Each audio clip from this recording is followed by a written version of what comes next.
There we go. Okay. Okay. I got to do continue or something. There we go. Okay. So Steve, why don't you do roll call for us then? Okay. And can you just let us know for everyone's knowledge, let us know which county or location you're presenting from. Michelle Emig, Here, Kalamazoo County. Jim Ritzema, Here, City of Kalamazoo. Randy Everts, Here, Kalamazoo County. and we have Charles Mason, our new public safety representative who was recently elected. Yep. Good morning. Here, Chuck Mason, City of Kalamazoo. Thank you. And Commissioner Pradel. Morning, President in the City of Kalamazoo. Okay, welcome everyone. And let's see, before we introduce guests, I think we need to introduce Chuck Mason to the rest of us. I didn't realize this was the time for the, the changeover, but so Yeah. Steve, do you want to start it out? So sure. I haven't actually met Chuck. COVID has definitely made things a little bit different. We were a little delayed in getting this election done because of some of the restrictions over the past year. But I know, working with the clerk's office, he was recently elected by the membership. So Chuck, could you tell us just a little bit about yourself or what your position is in the city? Yep. I've been with the city since 2012. I'm currently a sergeant with the Criminal Investigations Division, or our Detective Bureau. Great. Well, welcome to the pension board, and certainly glad to have you aboard. And you'll probably pick up the pace very quickly as we move through the agenda today. So, yeah, good to have you here. I appreciate it. Steve, introduction of guests. Sure. We have Lisa Brown, Retiree Services Manager. Donna Dugan, Employee Health Services Manager from HR. In the background, we have Nina Porter, Manager Services Coordinator. We have Clyde Robinson, City Attorney. And we have Mr. Bruce Ott, who's on today's agenda for a duty disability. Welcome, everyone. And so that takes care of everybody on the call this morning, I take it, right? So, yep. Okay, that moves us to item 1C, which is the approval of the minutes of our last meeting, which was held on March 3rd, 2021. It was a virtual meeting as well. So if there's any additions or subtractions or changes, okay, hearing none, all those in favor say aye. One motion to approve. Oh, yeah, thanks, Jim. I got to move to approve those things, don't I? Kind of jumping the gun here. Okay, thanks. Anybody want to support that motion? It's a good motion. Support. Okay, thanks. Okay, now, any more changes or additions or subtractions or anything else to the minutes? Okay, hearing none. All those in favor say aye. Aye. Aye. Okay, thank you. Okay, so that moves us to the action items, and we have the approval of the retirement applications, and this is on page 7 of your packet. Okay. So I hope everybody has the packet in front of them, right? If you prefer, I can put the packet up on the screen here. Oh. Yeah. I don't know if that's necessary, but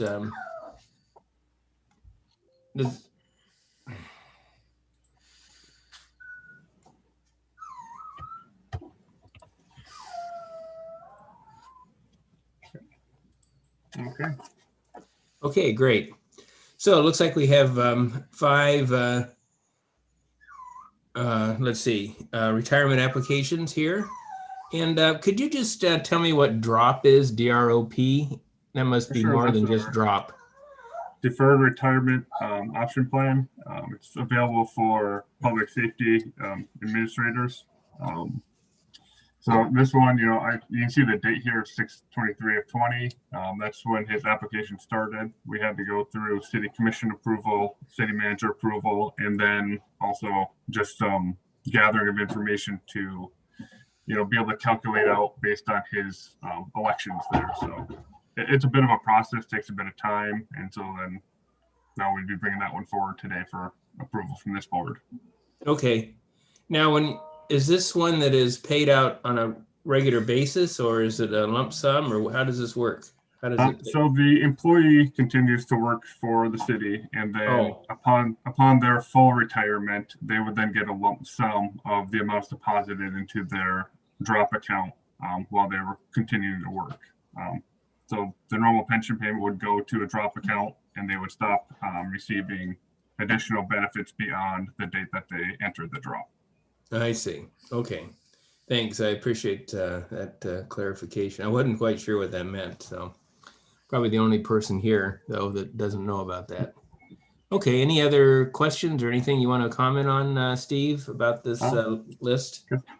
I'll just add one other comment about the drop. This is only our second member that's ever entered it, so it is still relatively new even for us. It's been on the books for a few years, but not overly utilized yet. Great. Okay. Good. Everything else looks pretty straightforward, right? Nothing unusual about these. Yeah. So if I can, let's see, how do we work these things? We just have a general vote on these, right, Steve? We usually do a motion in a second and then a vote. Then vote, yeah, sure, yeah, okay. So I'd entertain a motion to approve the retirement applications. I motion. Okay, thanks, Michelle. And then support? Support. Thanks, Chris. Okay, great. So we have a motion and support. Any discussion, any more discussion on this? Okay, hearing none, all those in favor say aye. Aye. Aye. Opposed, the same. Okay, so the motion passes to approve the retirement applications, the 5 of them on page 7. And that moves us to page 8, which is the approval for refund applications. And there's 4 of them here. And ranging from the grand amount of $2.16, right, to $606. Yes. All pretty straightforward here as well. Yeah. Okay.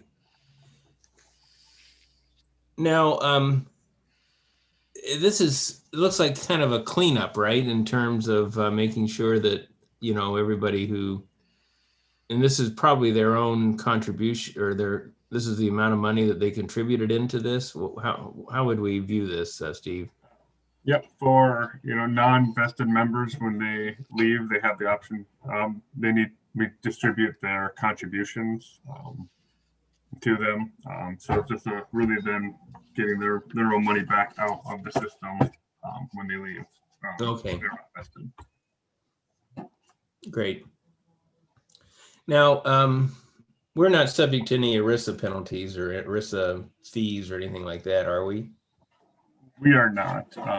We generally do our best to kind of stay kind of in compliance with that, but we're not subject to it. Okay, great. Just a good general best practices. Okay, good. Well, let me entertain a motion then to approve these 4 retirement refunds. So moved. Thanks, Jim. Is there support? Support. Second. Okay, thanks. So we have a motion and support to approve these. Is there any more discussion, Jim? Yeah, I have a question on Mr. Little. He worked 6 years, 4 months, and he's only getting $11.23 back. Is there something wrong with that, or? Steve, I can answer that if you'd like. Sure, go ahead. First thing, Larry Little was actually just a part-time employee. He was a parking attendant at Public Safety. And Okay. We originally did a rollover for him last year. However, during the interest calculation, it was discovered that he ended up getting an extra check after that original rollover was processed. And so this was actually getting that residual cleaned back up. All right, thank you. Okay, good. Thanks for that clarification. That was, kind of stood out there, didn't it? Longest service time, but the second least amount of money to give back refund. Okay. Any other questions? Okay, hearing none. All those in favor say aye. Aye. Aye. Aye. Opposed, the same. Okay, so we've approved the retirement refunds, and that moves us to, let's see, where do we go now? We go all the way down to, we have no military buyback, no prior service buybacks. So now we're on to the approval of the duty disability application for Mr. Ott. Okay, So, Do you wanna- staff does send those out as separate files, just trying to protect HIPAA as much as we can here. So that's why I'm choosing not to share the file, obviously, up on the screen. But it is staff's recommendation that, given, his effects of the last year, stemming presumably from COVID, from March of 2020, that we would recommend approving this duty disability. I would say, Donna, feel free to elaborate, but Mr. Ott has been undergoing, doctor visits and testing for over the past year to get at the heart of his symptoms and what he's experiencing, and it has not shown recovery. And so we do tend to rely heavily on the doctor opinion. The doctor opinion was that he would not be able to continue in his position at this time, or expectedly going forward. okay. So the duty disability application then is, okay, so this is, and he's with the public service, is that right? Public safety. Yeah, public safe, sorry. I So didn't. so their requirements are a little different. It's whether they can continue in their current position or not. And based on the doctor's opinion, he could not continue in that capacity. Okay, good.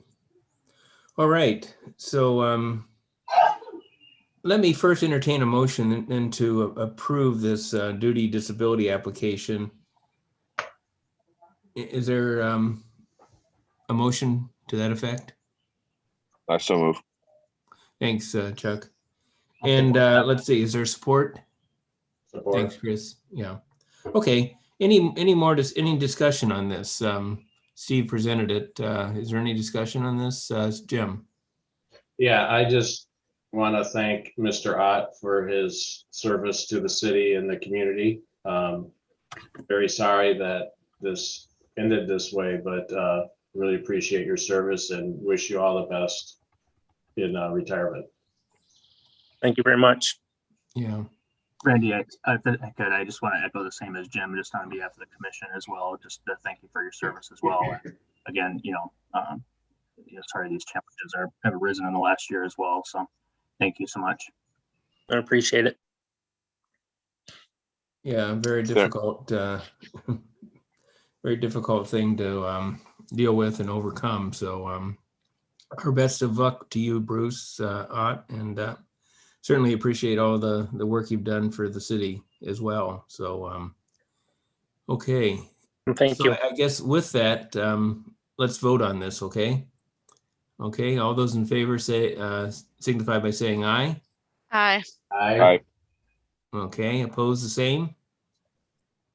Okay, so we've approved the duty disability application of Bruce Otts. Okay, so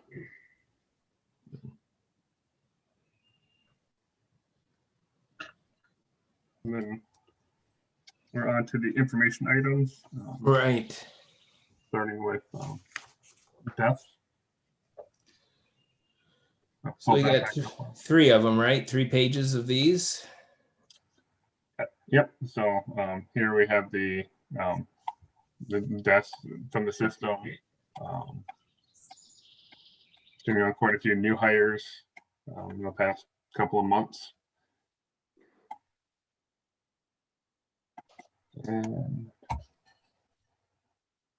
And that would be it. Actually, we did not have any. Oh, that's right. There's no disability retirements, are there, that we have to look at? Okay. All right. Any questions on those informational items? Okay, hearing none, let's move on to the investment activity of the first quarter of this year. Steve, you want to go through that for us? Sure. So obviously had another really good quarter with a total return of 6.18%. Kind of looking further down in that report, looking at that last paragraph, really highlighting where we came over the last year with a 42.2% gain. Obviously, the end of March was kind of the worst of the market crash. So really comparing that year over year is quite astonishing.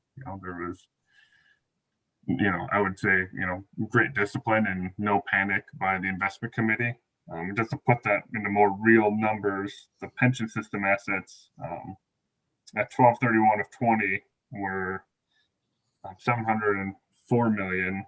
On March 31st, they're 541 million. And as of March 31st of 2021, they're back up to 747 million.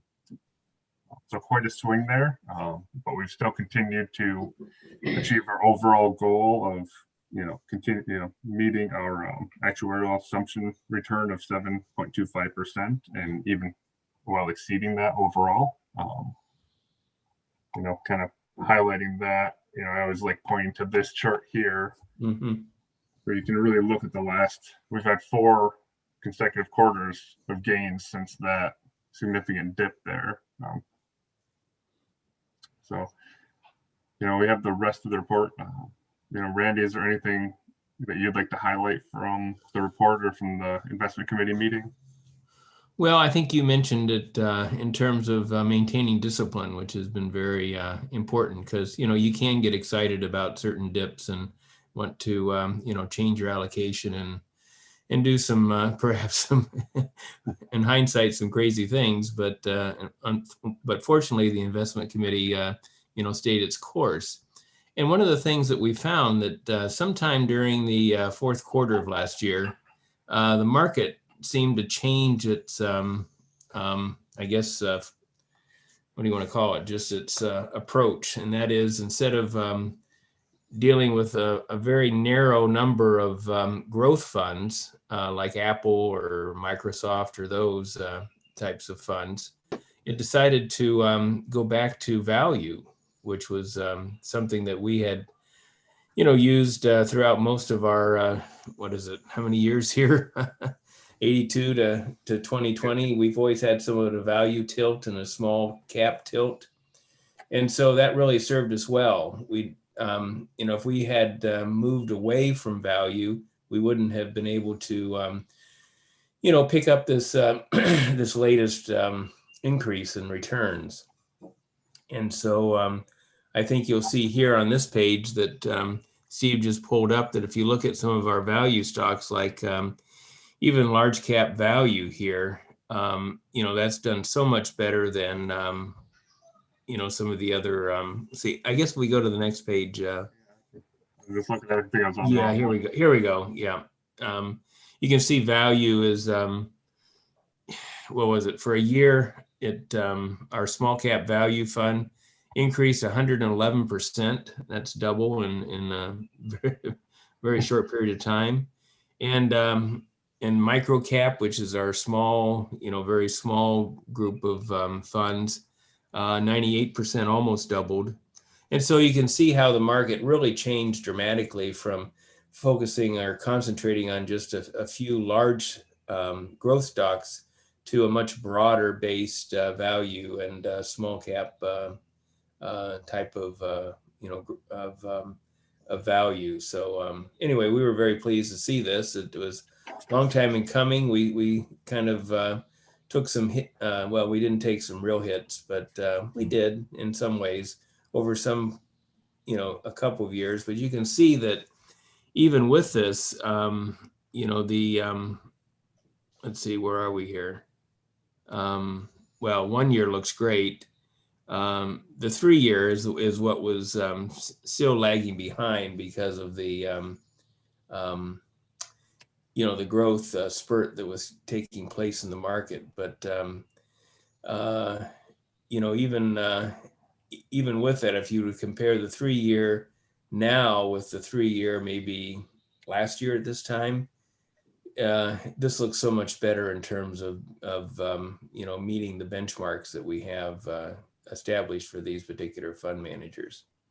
So anyway, that's kind of a very a little winded approach or winded explanation to what's happened, but we're very pleased to see the market kind of shift back to what we've been used to over the many years that we've been investing for the city.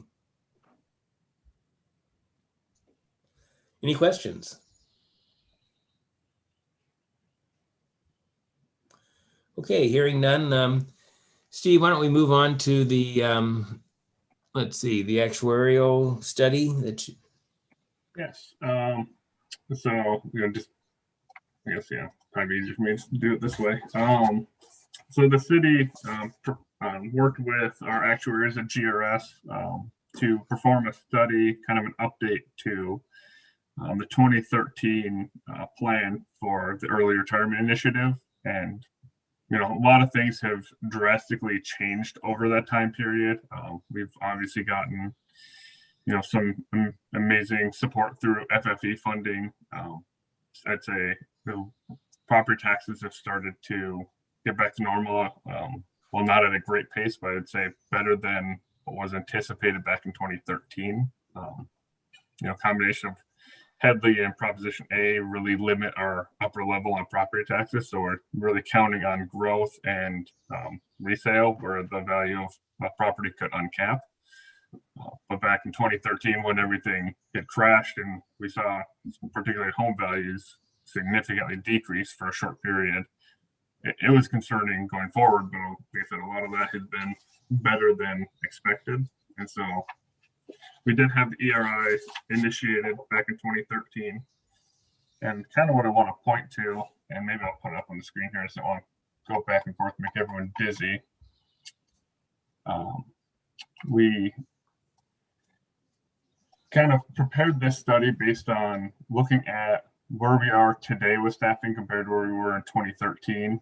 And really, as we did that, we put those positions into 3 different buckets. The first bucket here, vacated ERI positions, are positions that we could easily identify that were eliminated during the early retirement initiative and now brought back due to increased availability and need for staffing of city services.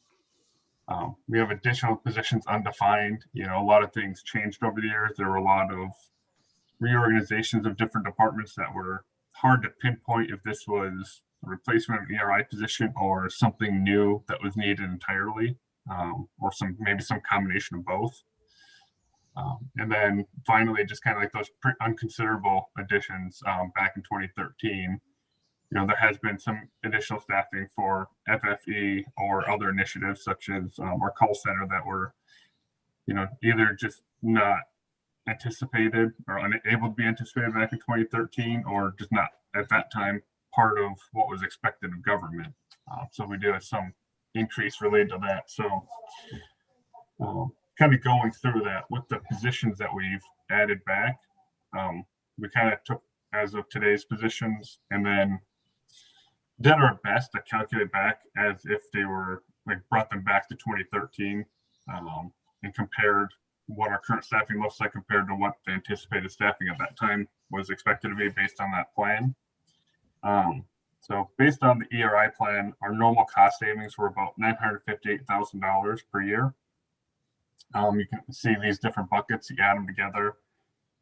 Overall, our normal cost is now increased back up $705,000. So while we're not fully back to pre-ERI levels with our normal cost, we have largely gotten there. And like I said, there's a lot of, this is by far a very imperfect study.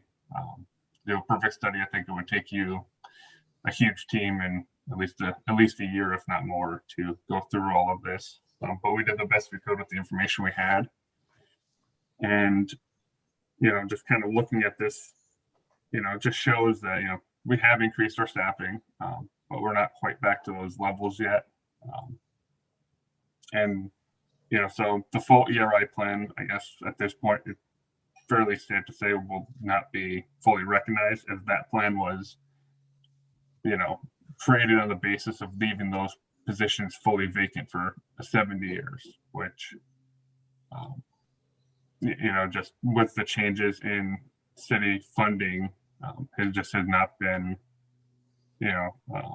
realized. We've had other opportunities to continue to increase city services and meet the needs of the public, and we've been able to kind of work with that. So I guess, very complex topic. Tried to simplify it there. I'll open up if anyone has questions or comments. Steve, can you give us some perspective on these numbers here? I see 377,000. Is that large, small? I mean, what would we expect here? If we were to kind of look at its impact on the pension system, how would we view that? I wouldn't consider that necessarily large. We're talking, kind of scrolling back. I think maybe an easier way to put it into numbers here is, we're talking, let me see if I have, in that bucket, 32 employees, where the overall pension system has over 1,000 retirees active in that system. So, very small percentage overall to that total. Mm-hmm. And I will mention that our pension system is still 130% funded. So still nowhere near, any kind of peril in the system. Right. Jim? Yeah, Steve, can you slide back to that slide you had before? Yeah, right there.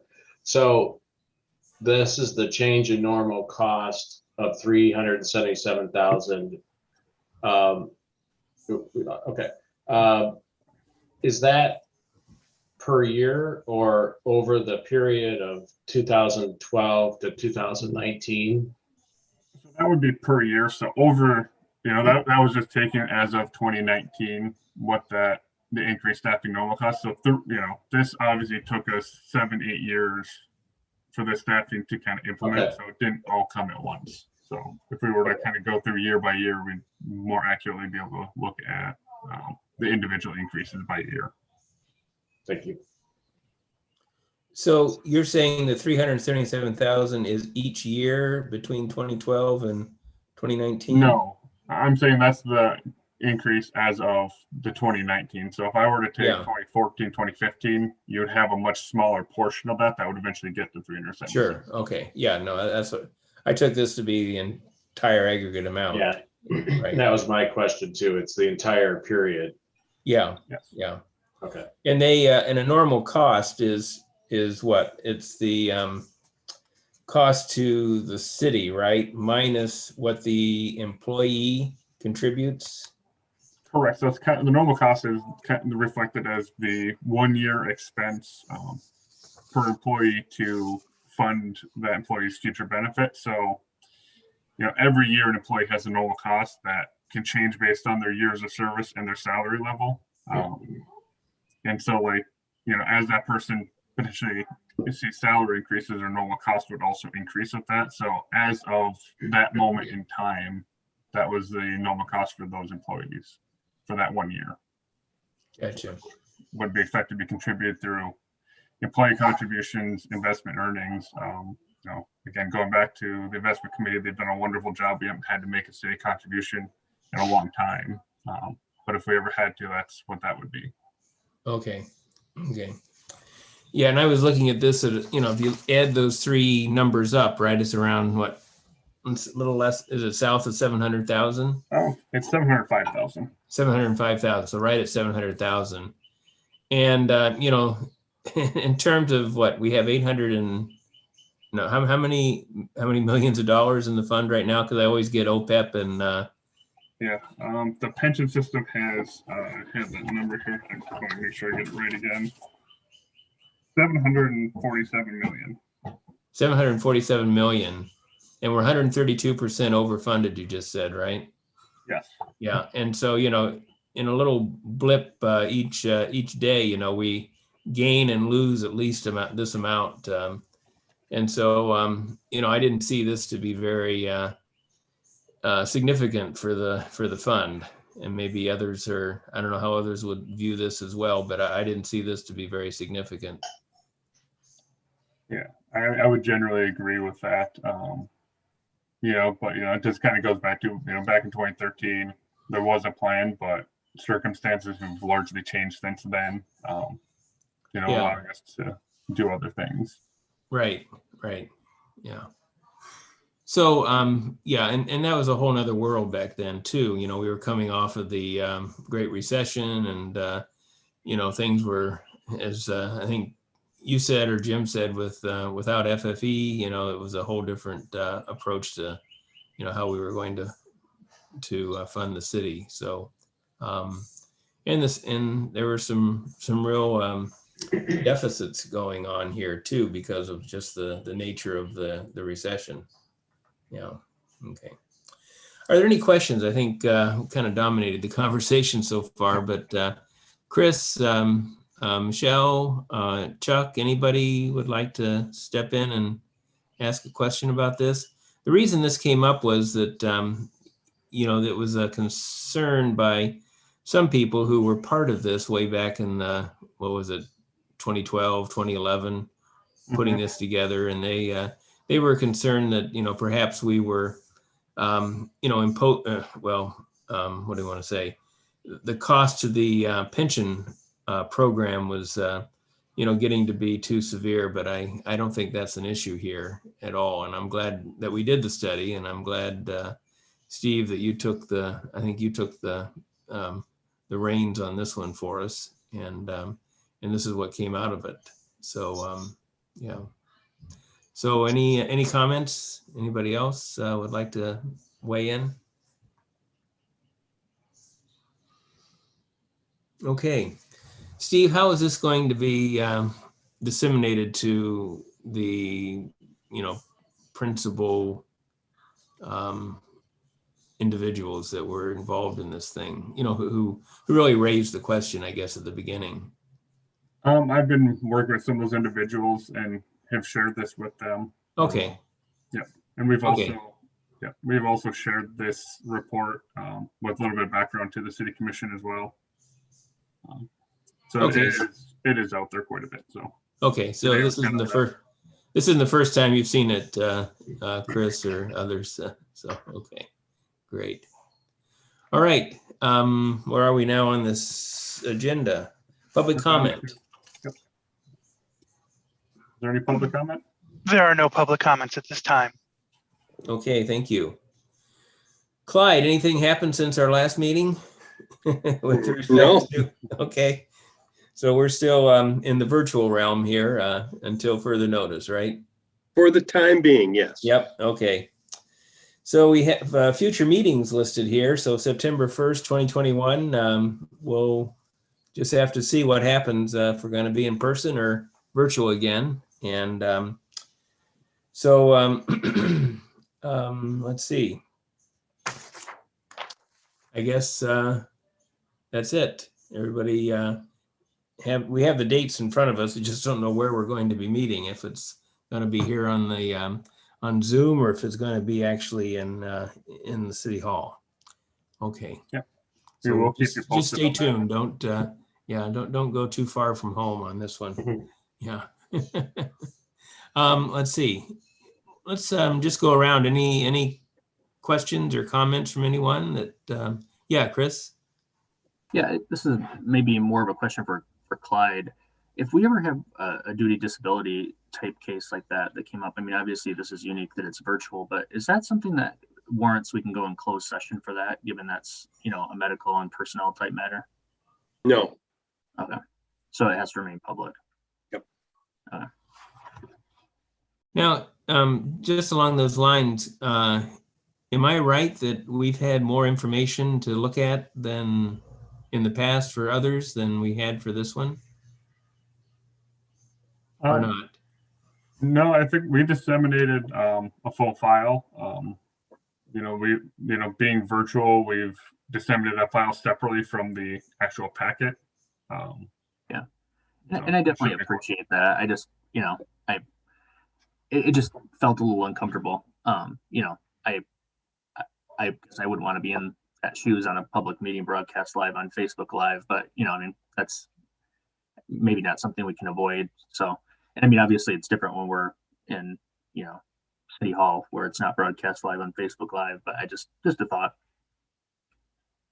Right. Yeah, if you end up, I apologize if that file got blocked by, a web filter or anything. Oh no, I got the file Okay. just fine. I'm just more or less just the, I mean, Yeah, I didn't know if Chris got it. no, Randy, I did. Sorry, Yeah, no. Randy. I'm looking at you and I'm thinking, so Randy, I'm sorry if you did, I don't know if you got, I guess I don't know if you got the file then, based on what you're saying. But we'll Oh, do me? a better job in the future of confirming that. Yeah, sometimes it, yeah, it's, I appreciate, let me say first, I appreciate Nina sort of reminding us in the morning, because I have to go back because somehow this particular meeting doesn't appear on my calendar, with all the information for Zoom. And so I certainly appreciate giving us that last minute email in the morning so I can go to that right away, and instead of searching for Nina Porter or whoever might have sent out the invitation. Okay. So that's great. If we have to continue with this, then we'll I'd certainly advocate that type of reminder. That was very helpful to me. Okay. Anything else? Anybody else have a question or comment? Chuck, thanks for being part of this meeting. It's lasted longer than we typically do. Usually it's about 20, 25 minutes, but that might be on the long side in most cases. But with the actuarial report, which was a very important document that was put together, I think it's taken a little bit longer today, but and that in some of the other items on the agenda. So. Absolutely. I'm happy to be here. I'm sorry, what was that, Chuck? Sorry. I said absolutely. I'm happy to be Okay, here. great. Yeah. Okay, anything else? If not, hearing none. Okay, I guess we stand adjourned. Thanks, everyone. And we'll be seeing you in September. Okay, Thank you. thanks. Bye.